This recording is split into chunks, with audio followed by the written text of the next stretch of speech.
Good morning, students. Our 11th lesson, that is discontinued poetry. Let's see the remaining part of this lesson. The kind wood fairy heard its words.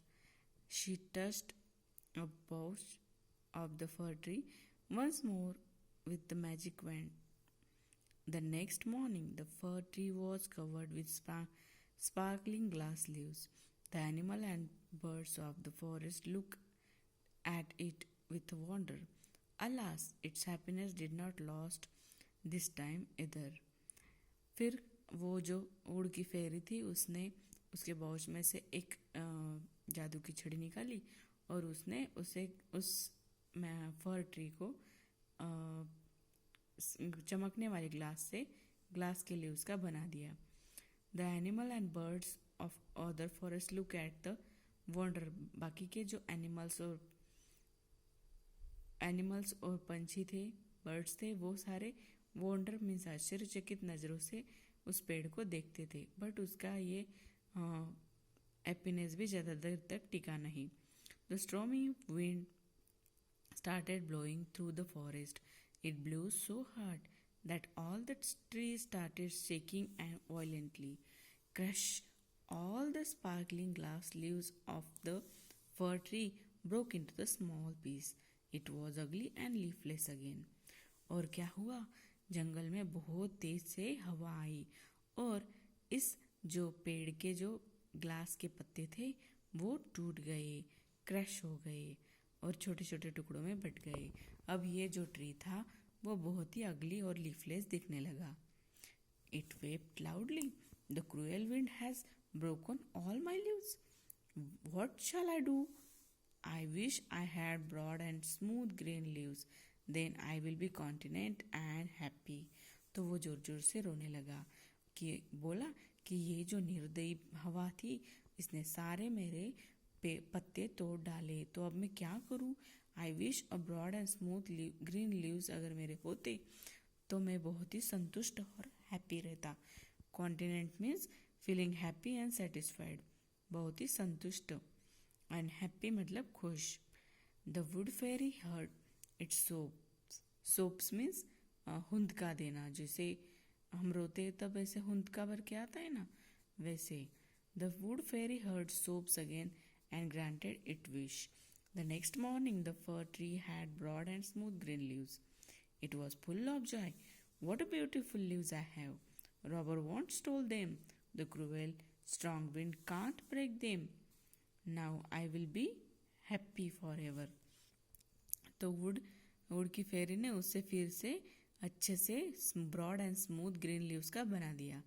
अब वो बोला कि अब कोई मैं कितना अच्छा दिख रहा हूँ, अब कोई भी रॉबर मेरे पत्ते नहीं चुराएगा. कोई भी जोर से आने वाली हवा मेरे पत्ते अब नहीं तोड़ सकती. मैं बहुत ही हैप्पी रहूँगा. But suddenly there was a noise of bleat in the forest. The 3 billy goats were wandering in the forest looking for something to eat. They saw a broad and soft and green leaves of the fir tree. They ran to it and started eating a tasty leaves. But अचानक क्या हुआ कि बहुत ही noise करते हुए, blade करते हुए 3 बिली goats means बकरे आ रहे थे और वो खाने के लिए कुछ खोज रहे थे. उतने में ही उनको ब्रॉड एंड सॉफ्ट लीव्स का फर ट्री दिखा और वो खाने के लिए चल पड़े. उन्हें वो टेस्टी लीव्स बहुत अच्छे लगे. Ouch, ouch, Billy goats, please don't eat my leaves. I want everything to admire them, cried the fir tree. अरे अरे अरे, ouch, मुझे लग रहा है बिली गोट्स, आप don't eat my leaves, मेरे leaves मत खाओ. Billy goats replied, we are very hungry, we will eat all up. They ate up and all leaves of the fir tree. Then they walked away. वो सारे के सारे tree के leaves खा गए और वो बोले कि हम बहुत ही भूखे हैं तो हम ये सारे पत्ते खा जाएंगे. The fir tree wept again.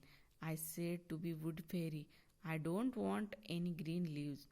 I will never be unhappy and discontent. I don't want gold leaves, glass leaves, or broad soft leaves. Please give me back my green needles. I will always be happy and content with my green needles. तो वो बोली, वो रोने लगी फर कटरी और बोली would फेरी को कि मुझे कौन से भी ग्रीन लीव्स नहीं चाहिए. आई विल नेवर अनहैप्पी और डिसकॉन्टिनेंट. मैं कभी भी असंतुष्ट नहीं रहूँगी और दुखी नहीं रहूँगी. मुझे मेरे ट्री ग्रीन नीडल्स वाले जो लीव्स थे वो फिर से चाहिए. आई डोंट वॉन्ट गोल्ड लीव्स और ग्लास लीव्स और ब्रॉड सॉफ्ट लीव्स. मुझे गोल्ड के लीव भी नहीं चाहिए, ग्लास के लीव्स भी नहीं चाहिए और ब्रॉड सॉफ्ट लीव भी नहीं चाहिए. मैं मेरे ग्रीन नीडल से ही सुखी हूँ, तो मुझे वो ग्रीन नीडल्स ही दिलवा दो. The wood fairy gave its back its sharp and strip needles. तो उसने वो टोकदार वाली उसकी जो पत्ते थे वो फिर से दिला दी. The next morning the little fir tree stood happily in its evergreen dress. और फिर अगले दिन जो ये फर का ट्री था तो वो उसके ये एवरग्रीन ड्रेस में अच्छे से खड़ा हो गया और वो खुश रहने लगा कि मुझे मेरे ही ट्री बहुत ही अच्छे लग रहे हैं.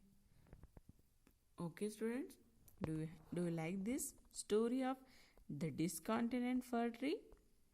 Okay, so you have to write these meanings in your textbook and notebook also. Okay, I will send you the exercise of this lesson in the next video.